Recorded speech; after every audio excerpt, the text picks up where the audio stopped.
Hello guys, कैसे आप सब? उम्मीद करता हूँ बढ़िया होगे। तो आज मैं आपके सामने ये पहला वीडियो लेकर के आया हूँ। तो इस वीडियो के माध्यम से मैं आर्ट के फील्ड में जो भी बेसिक इन्फॉर्मेशन होती है वो आपको बताऊँगा। देखो, आर्ट में होता ऐसा है, अगर हमारी आर्ट के फील्ड में स्टार्टिंग है या अभी स्टार्ट किया है या कुछ ही दिन हुए या कुछ महीने हुए हैं, तो बता दूं कि अधिकतर बिगिनर का कन्फ्यूज रहते हैं। तो वो करते क्या है, यूट्यूब से, इंस्टाग्राम से, कहीं कहीं से लेकर के फ़ोटो को बनाते हैं, जूम करके देखते हैं या कलर करते हैं या हाइपर रियलिस्टिक करते हैं। तो ये सबसे बड़ी मिस्टेक है उनकी, क्योंकि फ़ोटो बनाने से, देखने से कोई आर्टिस्ट नहीं बनता है। आर्टिस्ट बनने के लिए उसका पहले बेस मजबूत किया जाता है, और बेस मजबूत करने के लिए उसमें उसके जो लाइंस, एंगल, प्रोपोर्शंस, फंडामेंटल, इनको समझना होता है। तो पहले मैं बता दूं, अगर आप बिगिनर है और आप कर रहे हो तो ये सब छोड़ दीजिए यूट्यूब वूट्यूब से। उसका जो बेस है उस पर ध्यान दीजिए, और बेस पे ही काम करना है अगर आपको रियल में आर्टिस्ट बनना है तो।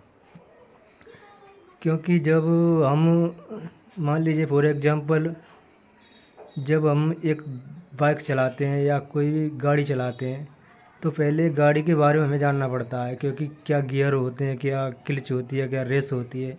अगर यही नहीं पता होगा तो गाड़ी चला सकते हो, नहीं चला सकते। इसी तरह आर्ट में होता है, पहले हमें जानना होगा वैल्यूज क्या होती है, एंगल क्या होता है, प्रोपोर्शंस क्या होता है, और इसका फंडामेंटल क्या होता है। उस पर थोड़ा जोर दे करके उसको क्लियर करना पड़ेगा, तभी तो अप्लाई कर पाएंगे, तभी आगे के आर्ट वर्ड, तभी तो अप्लाई कर पाएंगे और एक आर्ट वर्क सही सा बना पाएंगे। क्योंकि जब भी कोई गाड़ी बनाई जाती है या कुछ ही बनाया जाता है तो उससे अलग अलग पार्ट आते हैं, उन्हें असेंबल किया जाता है, तब जाके एक गाड़ी बनती है। तो जहाँ पे एक एक पार्ट बन रहा है तो उस पार्ट के बारे में पहले इन्फॉर्मेशन होना ज़रूरी है। उसी तरह आर्ट में होता है, अगर कोई फ़ोटो बना रहे हो तो समझना होगा वैल्यूज क्या होती है, वैल्यूज को कैसे अप्लाई करना है, एंगल को कैसे देखना है, उसको कैसे अप्लाई करना है आर्ट में। जब एक पोर्ट्रेट बन के क्लियर होता है तो उसमें सारी चीज़ें अप्लाई करने के बाद में बनता है। अगर कुछ गड़बड़ दिख रही है तो मतलब आपकी कोई मिस्टेक है, और वो मिस्टेक क्या है, कोई एक्सरसाइज या कोई फंडामेंटल उसकी कमी है उसमें, वो आपको समझना होगा क्या। तो आ जाइए, फंडामेंटली कमी से क्या क्या मिस्टेक होती हैं। तो आज मैं अब कॉपी पे दिखाऊंगा आपको कि रियल में क्या होता है, कैसे एक्सरसाइज करते हैं, कैसे एंगल प्रोपोर्शन होता है, किस बेस में समझाया जाता है। तो आइए कॉपी पे करते हैं, ओके। तो देखिए, आर्ट के फील्ड में होता क्या है। तो सबसे पहले किसी भी यूनिवर्सिटी या कॉलेज में या कहीं भी हमको क्या सिखाया जाता है, ये हमें पहले जानना ज़रूरी है। जब भी हम किसी भी बीएफए या कुछ भी करते हैं या कॉलेज में जाते हैं तो हमको क्या सिखाया जाता है, कुछ नहीं सिखाया जाता। देखो, सबसे पहले ये पेन है, ओके। तो सबसे पहले हमको इस सर्कल बनाना सिखाया जाएगा, ओके। इस सर्कल बनाना सिखाया जाएगा, ओके। अगर आपका सर्कल राउंड भर रहा है, ऐसे टेढ़ा भर रहा है, ओके, ओवल भर रहा है, तो पहले हमें इसी पे प्रेस्टिज करना चाहिए, ऐसे करके, ओके। पेज भर देना चाहिए जब तक अपना सर्कल एकदम राउंड ना आ जाए, ओके। ऐसे घने कर करके भर देना एकदम। कम लगातार आपको कम से कम मेहनत करना है। एक ये हो गया। दूसरा लाइंस, ऐसे लाइंस, जब तक कि लाइंस सीधी ना हो जाए भरते रहो पेज, ऐसे बिना स्केल के सीधा होना चाहिए, ओके। अगर आपकी लाइंस ऐसे सीधी जा रही है, ऐसे सीधी हो रही है, फास्ट मोशन में हो रही है, और आपको लगने लगे कि लाइंस हो गई सीधी, तो आप समझ लेना कि हमारा बेस क्लियर हो रहा है। अगर आपने 10 लाइंस खींची ऐसे करके, ओके, और उसमें से आपकी 4 लाइन एक्यूरेट है, एक गलत है, तो आपकी स्किल इम्प्रूव होगी 100%, क्योंकि आपका जो बेस के जो फंडे हैं वो क्लियर होते जा रहे हैं, ओके। और नेक्स्ट, ये कंटिन्यूस बेस पे करोगे आप 2 दिन 4 दिन, तभी आप ये क्लियर हो पाएंगे। और कंटिन्यू बेस पे करना चाहिए, जब भी पेज मिले उसको भरो, ऐसे करते रहो। जब सा सर्कल ना आ जाए एकदम राउंड सर्कल। ओके, उसके बाद में होता क्या है, अगर ये सर्कल क्लियर हो जाते तो हमें ये इस तरह की एक्सरसाइज दी जाती है। ऐसे करते रहो, करते रहो, करते रहो। जब अपना बेस चल रहा है, ये दिखाने के लिए नहीं होते हैं किसी को, ये सिर्फ अपनी एक्सरसाइज के लिए होते हैं। ऐसे करते रहो, करते रहो। अगर आप ऐसे सर्कल बना पा रहे हैं, ऐसे करके बना पा रहे हैं, तो समझिए ना कि हाँ मैं कुछ सीख रहा हूँ। ओके, नेक्स्ट ये आता है, जैसे मान लो मुझे कुछ बनाना है। ओके, तो मैं यहीं पे बना देता हूँ। जब पेज चेंज करके मैं बताता हूँ। ओके,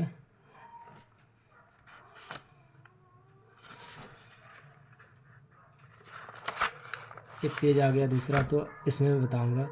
देखो मैं बता दूँ, जब अपने फंडा क्लियर हो जाते तब मुझे समझ जाते सब कुछ, वैल्यू वगैरह सब कुछ समझ जाते हैं। ओके, वैल्यू वगैरह समझ जाते हैं। अगर इसको इस दिखने के लिए आपके लिए सर्कल है। ओके, और इसको 3D में दिखाना है, तो अपने को क्या करना है, कुछ नहीं करना है। एक साइड डार्क कर दो इस एरिया को, एक साइड बस डार्क दिखने लगा, रियलिस्ट थोड़ा सा डार्क डार्क सा होने लगा। ये वैल्यू का कमाल है, अगर वैल्यू आप ऐड कर दोगे तो 3D दिखने लगेगा तुरंत ही। मैं बता रहा हूँ ये आपके लिए। तो 3D लुक दिखाने के लिए 3D के पीछे पहले मत भागिए, पहले उसके फंडामेंटल समझिए। इस तरह से शेडिंग दी जाएगी तो रियलिस्टिक आएगा। पहले इस पे काम करिए। जैसे लाइंस है, ये लाइंस, ये आपकी राउंड सीधी आ रही है, ऐसे एंगल चेक करिए, ऐसे लाइंस को ऐसे करके यहाँ तक। अब दूसरी भी लाइंस बनाइए, क्या अब ये बराबर आ रही है लाइंस, कंपेयर करिए। और कोई भी टूल ले करके चेक कीजिए कि अगर मैं सही बना पा रही हूँ या बना पा रहा हूँ। तो आपको समझ में आ जाएगा कि मैं कुछ सीख रहा हूँ। तो देखो इस तरह से कोई भी चीज़ 3D दिखाई जाती तो ऐसे दिखाई जाती। देखो दिखने लगा ना 3D।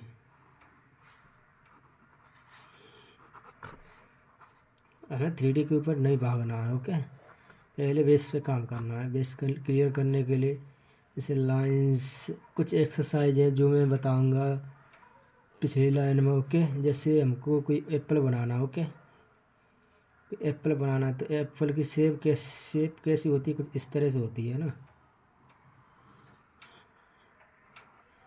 इस तरह से होती है।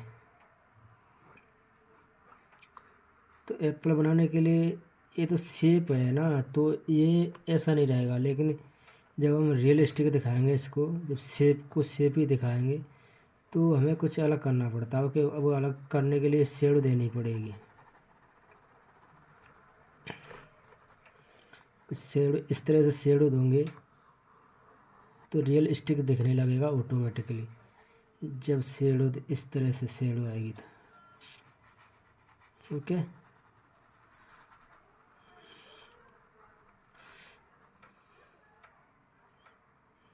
आई बात समझ में?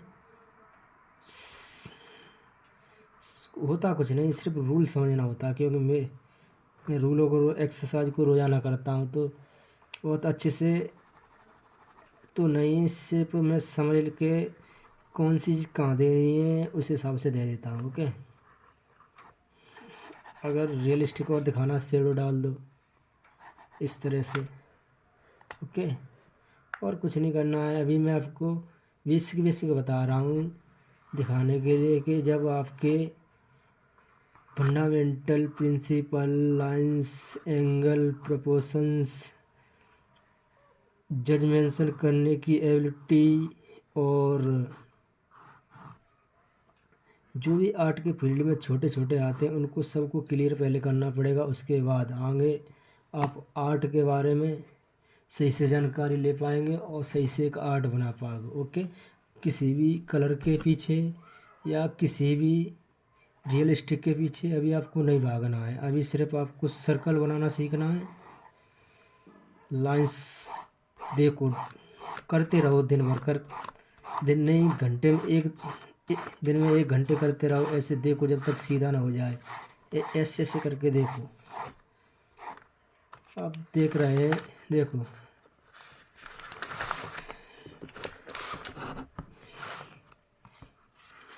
आप देख रहे हैं, देखो मैं भी ऐसे ही जब टाइम मिलता है तो बनाता रहता हूँ, वैसे नहीं बनाता हूँ। अब देखो इसके क्या होते हैं प्रिंसिपल, मैं भी बता रहा हूँ। इसमें मैं करता हूँ भाई, मैं करता हूँ भाई, आपको बताऊंगा कि मैं क्या करता हूँ, क्या होते हैं प्रिंसिपल। ये देखो, ये दिखाने के लिए नहीं होते हैं, मगर ये सब बताता हूँ। देखो ये मैंने अपना बनाया था फर्स्ट चीज़। ये देखो स्क्वायर होता है, ये आई ट्रेनिंग का स्टार्ट किया जाता है, आई ट्रेनिंग में बताया जाता है।